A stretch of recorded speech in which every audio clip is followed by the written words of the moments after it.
कर्मा के इंटेंशन की मैं एक स्टोरी सुनाती हूँ आप। हाँ। एक राजा था, उसके यहाँ पर वो बहुत बहुत दयालु राजा था, बहुत अच्छे नेचर का सब कुछ। उसने अपना एक बड़ा सा उद्यान बनाया।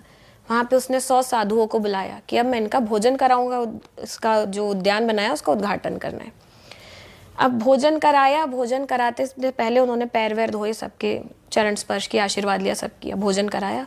भोजन करते साथ ही 100 के 100 साधु उनकी डेथ हो गई। 100 के 100 साधु एक साथ चले गए। अब ऊपर गए, ऊपर खलबली मची। अब चित्रगुप्त पूछ रहे हैं कि महाराज क्या करें, इनका किसका कर्म? तो उन्होंने चित्रगुप्त ने बोला यमराज से कि महाराज ये तो राजा का कर्म। तो यमराज बोले कि राजा का कैसे कर्म? उसके दिल में तो कोई खोट नहीं थी, उसने तो बहुत प्यार से बुलाया, मान सम्मान दिया, खाना खिलाया, उसने तो कुछ नहीं किया। तो चित्रगुप्त बोले अच्छा, तो जिसने खाना बनाया हुआ उसका कर्म। तो यमराज बोले कि अच्छा उसका कैसे कर्म? वो तो खाना बनाते वक्त राम नाम का जप कर रहा था, तो उसकी नीयत में भी कोई खोट नहीं थी। तो बोले फिर किसका कर्म? तो यमराज बोले कि जब ये खाना बन रहा था, ओपन स्पेस में बन रहा था, तो ऊपर एक गिद्ध और सांप जा रहे थे, ऊपर से गिद्ध सांप को पकड़ के लेके जा रहा था, उनकी लड़ाई चल रही थी। तो वो सांप का जहर गिरा खाने में।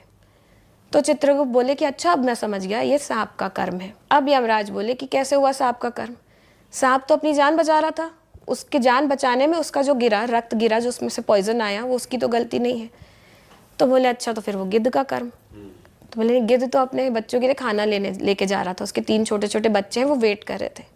अब चित्रगुप्त पागल हो गए कि तो समझ ही नहीं आ रहा है इनका दंड किसे दे, 100 के 100 हैं यहाँ पर।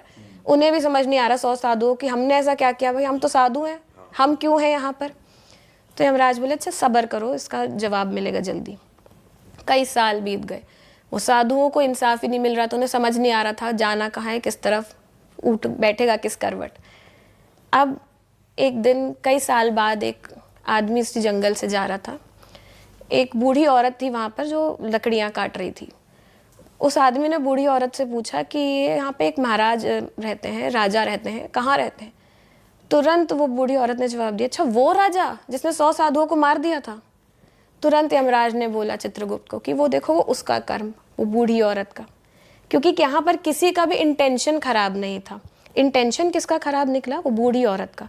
वो ये भी बोल सकती थी कि वो राजा जो बहुत दयालु था, अच्छा वो राजा जो अब कई सालों से दिखता नहीं है, लेकिन आपने क्या बोला, आपने उनके कैरेक्टर पे अननोइंगली, आपको पता ही नहीं है कि उनके साथ हुआ क्या, कैसे हुआ, आपने दाग लगाया। तो कर्म ऐसे खराब होता है, आपके इंटेंशंस आपके कर्म है।